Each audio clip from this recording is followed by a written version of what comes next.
unified in diversity. That's what people today should be. Coming together as a country with the spirit of synergy, pulling out a deeper connection between tribes, telling the story of harmony. Our differences highlight our strengths, from our cultures to our traditions. They exhibit our ambitions. Ambitions? But our grisly past muscle with broken bottles and shackles. From the half-rising yellow sun, Chimamanda reminds us of the Biafra lost battles.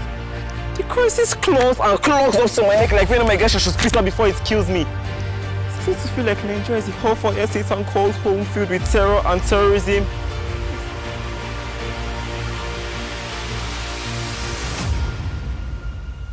What happens to patriotism? Now it's all about nepotism, tribalism, or even favoritism. It's tearing the nation apart. No one seems to give thought to nationalism. But Satan, the embodiment of this enmity that brews amongst us flames of hatred, looking at our blackened skin. Why? When I speak of Nigeria, I want to speak of promised land.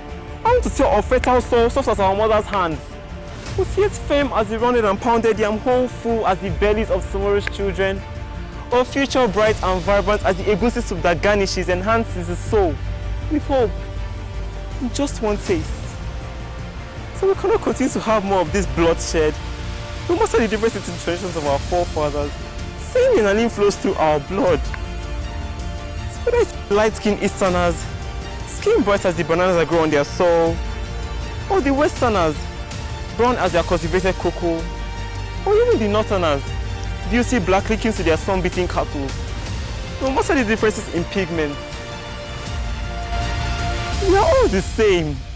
Nigerians under one name. All these demarcations are just our imagination. So let's come together in unity as a society, because in every harmony there is a melody. Thank you.